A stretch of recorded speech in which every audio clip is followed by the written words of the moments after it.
Hi guys, Sussex EDC here. When looking for a pouch previously for my EDC items, I considered pouches from alpaca after seeing them on the Zack in the Wild channel, but I also found these options from Viperade and I thought I'd give them a try. If you want to see more videos like this, please like and subscribe. That really helps the channel grow and I'm grateful for all of your support. So let's get into it.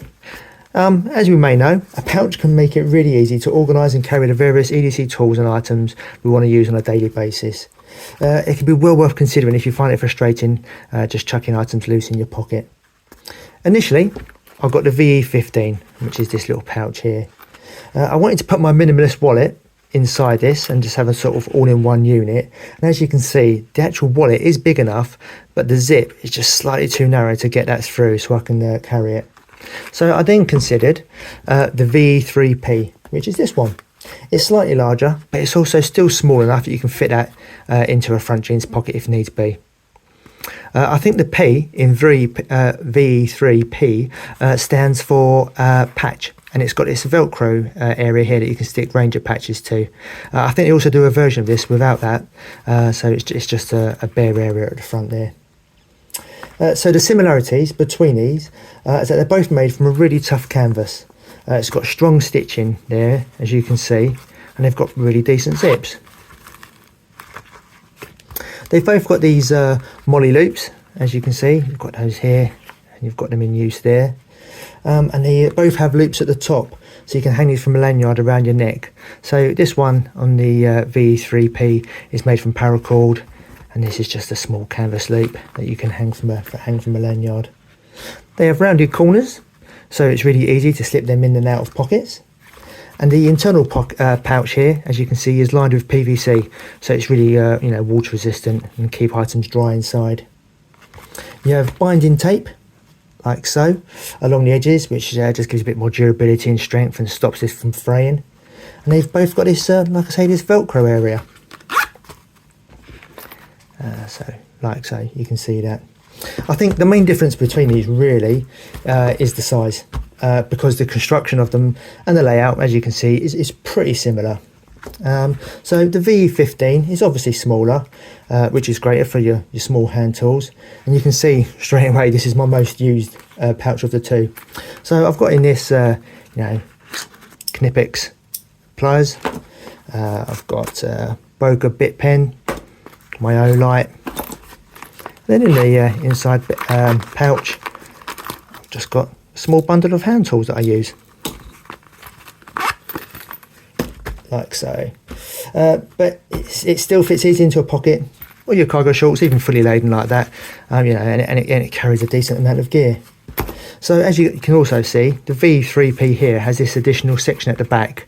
It's a really good option. That you can put a phone into it if you want. I've also got these little notebooks that I slip into that, so that's also an option. You can put your field notes in the back if you need to, or business cards, other small notes, things like that.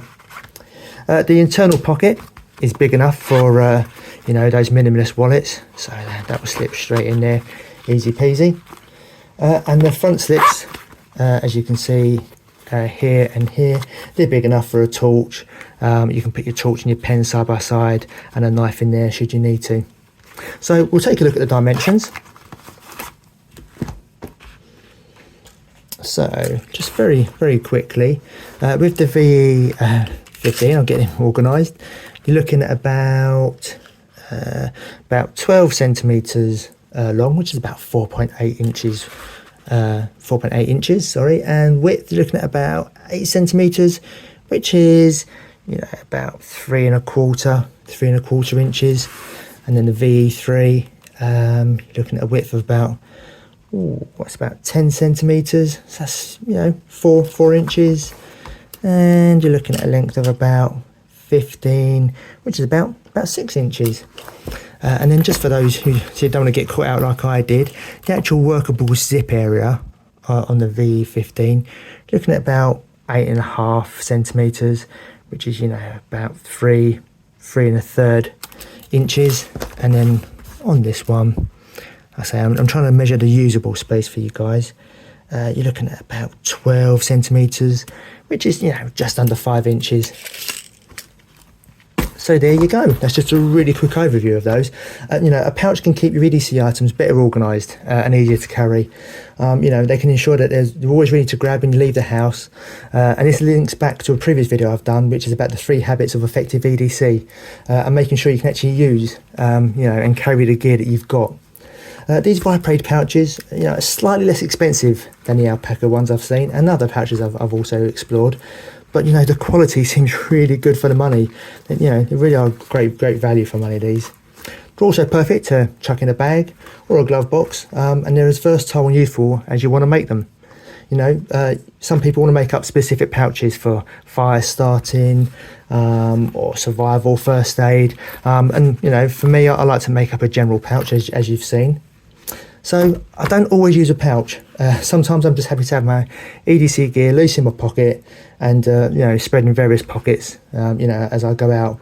But when I do want a pouch and keep things organised, these are the options I've gone for so far. So I've been very impressed with these. I can happily recommend them. I'm not sponsored by them. I'm not sponsored by Viperade. But I have enjoyed using their products. So I just wanted to share with you just some of the features and the measurements of some options out there.